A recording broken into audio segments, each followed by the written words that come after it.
Two of the images I'm best known for in the creation of movie art is the original poster for E.T. with the two fingers touching over the curvature of the earth, and the sometimes considered a cult film, Blade Runner, the Ridley Scott film starring Harrison Ford. In my ideal world, everything I draw or paint conveys a feeling or an emotion, or at least sets a mood for the viewer. I think that I like to make pictures, and I'm going to paraphrase something here that Steven Spielberg once said about, I like to make, he has said that I like to make films sitting front row center with popcorn, because he wants to put up there what he wants to look at.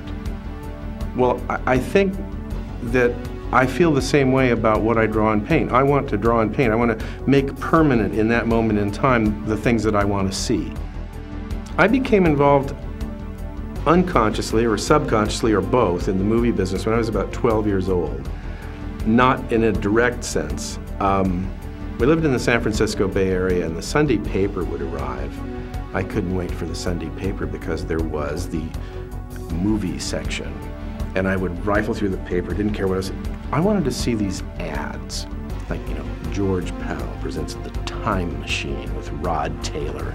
I mean, and they were terrible. God, they were these horrible cut together photographs that were like even one generation worse in the local newspaper, because they used to send out these, you know, these kind of photostat sheets to all distributing areas, and some guy would sit there with an X-Acto knife and a cigarette hanging out of his mouth and cut out Yvette Mimieux, you know, and rubber cement, stick it together, and, you know, that's what we saw. But that promise of some spectacular occurrence, some 2 hours of fabulous emotional experience, that I was drawn to, those weird little newspaper ads. And I think from that point on, I think I was unconsciously drawn to the profession. And I had to discover as I got a little older, beyond being 12 years old, that I'm not a writer, I'm not a director, I'm not an actor, not any such thing, but that's a way that I could get close to the movies and the magic of the movies and the promise of the movies. And I had a chance came to me to work on Blazing Saddles for Mel Brooks. I did not really know the humor of Mel Brooks that much. I didn't even get the joke Blazing Saddles as a title when I first heard it.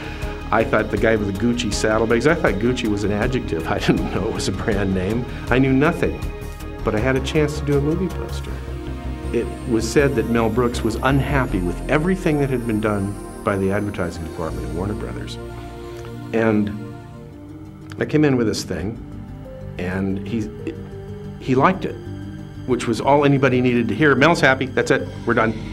Okay, you know, write the check, get it out of here. And the next week, in LA, they used to wild post movie posters. They used to wild on construction walls. You'd be driving along, you'd see hundreds of things. Never a legal practice, but kind of always okay in the LA area. And I'm driving down Vermont Boulevard in Los Angeles in my little Volkswagen, and I'm going, my God, I just painted that. You know, hundreds of them, right? And people were trying to steal them, people were trying to get them off the plywood and stuff like that. I thought, this is really, really strange. But that day, when I got home, I had a call from someone I'd never heard of before, asking me if I was the guy that did the thing for the Mel Brooks movie. So I called the guy back.